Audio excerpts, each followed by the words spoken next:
Chicken தாய் pieces வந்து சின்னதாக கட் பண்ணிவிட்டு ஆச்சி மசாலாவோட சிக்கன் 65 பவுடர் போட்டிருக்கேன். நீங்கள் என்ன உங்களுக்கு ஃபேவரட் பிராண்டோ அது போட்டுக்கோங்க.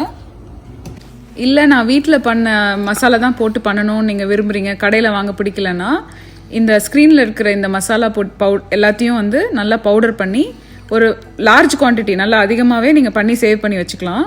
சேவ் பண்ணி வச்சுட்டு நீங்கள் எப்போ வந்து சிக்கன் 65 பண்ணணுமோ இந்த பொடியை போட்டு தயிரை போட்டு மிக்ஸ் பண்ணி நீங்கள் பண்ணிக்கலாம் உங்கள் வீட்டில்.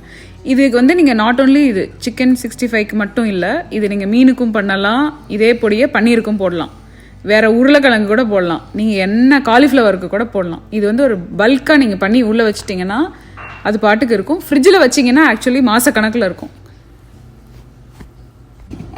தயிர் போட்டு தயிரும் அதையும் போட்டு மிக்ஸ் பண்ணி ஒரு இன்னைக்கு காலையில் மேரினேட் பண்ணேன். இப்போ ஈவினிங் எங்கள் ஒரு 6 மணி நேரம் இருக்குது.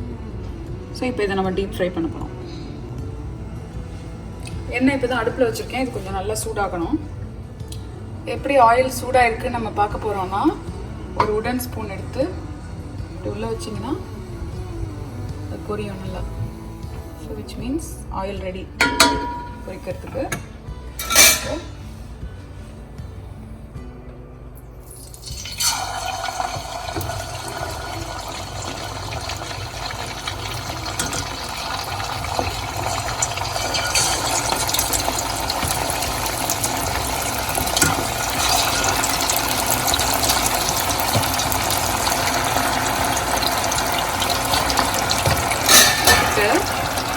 இதை நல்லா அதுவே தெரிஞ்சிடும்.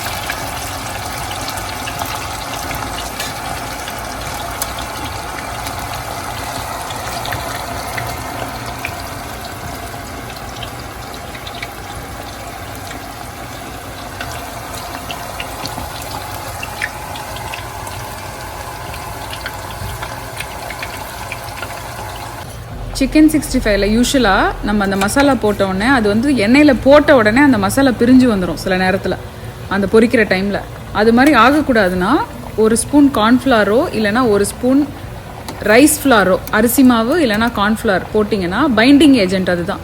அதை போட்டு நீங்கள் நல்லா அதில் கோட் பண்ணிட்டீங்கன்னா ஒட்டிக்கும் அது மேலே. அது பொரிக்கும் போது பார்த்து மீடியம் ஹையில் வச்சு பொரிங்க.